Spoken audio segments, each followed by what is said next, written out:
अचल सावीकडे पाहत असतो. तेवढ्यात सावी शुद्धीवर येते. सावीला शुद्धीवर आलेले पाहून अचल खूप खुश होतो. तो सावीला मिठी मारतो आणि म्हणतो, तुला माहीत आहे का किती घाबरलो होतो मी. थँक्स गॉड तुला काही झाले नाही. आपण सावीच्या खूप जवळ आलो आहे हे अचलच्या लक्षात येताच तो पटकन बाजूला होतो आणि सावीला म्हणतो, मी डॉक्टरला घेऊन येतो. काही वेळानंतर अचल डॉक्टरांना घेऊन येतो. डॉक्टर सावीला चेक करतात आणि अचलला म्हणतात, ह्यांच्या शरीरातून सगळे विष बाहेर निघालेले आहेत. तुम्ही ह्यांना उद्या सकाळी घरी घेऊन जाऊ शकता. अचल डॉक्टरांना थँक्यू म्हणतो. डॉक्टर तिथून निघून जातो. अचल सावीला जेवण भरवतो आणि आराम करायला सांगतो. सावी झोपते. अचल तिलाच पाहत होता. दुसऱ्या दिवशी सावीला डिस्चार्ज मिळतो. सावी उभी राहते, पण चालण्याचा प्रयत्न करताच ती अडखळते.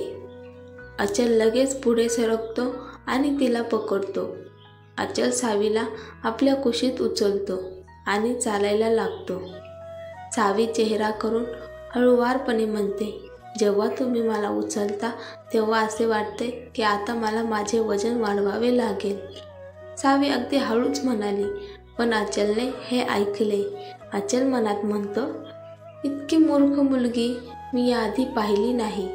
तासाभराने ते घरी पोहोचतात. दारात पोहोचतात सावीने कियाराला अभि आणि मीरासोबत हॉलमध्ये बसलेले पाहिले. त्या दोघांना पाहताच सावी पटकन अचलच्या कुशीतून उतरण्याचा प्रयत्न करते. अचल संतप्त नजरेने सावीकडे पाहतो. सावी पूर्णपणे शांत होते. अचल सावीला थेट तिच्या खोलीत घेऊन जातो. कियारा, अभि आणि मीरासोबत सावीच्या खोलीकडे जातात. सावीला खोलीत सोडून अचल कियारासोबत खाली जातो. अभि आणि मीरा पटकन जाऊन सावीला मिठी मारतात.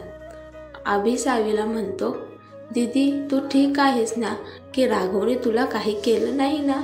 आणि हे दोघे कोण आहेत. हे लोक तुला त्रास देत नाहीत ना. सावी त्याला गप्प करते आणि म्हणते, अरे तू एकदाच सगळं विचारशील का. त्यानंतर सावी त्यांना तिच्या अपहरणापासून ते सुटण्यापर्यंत सर्व काही सांगते. सावी आता ह्या दोघांना विचारते, आता तुम्ही दोघे मला सांगा की तुम्ही इथे कसे काय आलात. सावीचे बोलणे ऐकून मीरा हसायला लागते आणि अभि चेहरा करतो.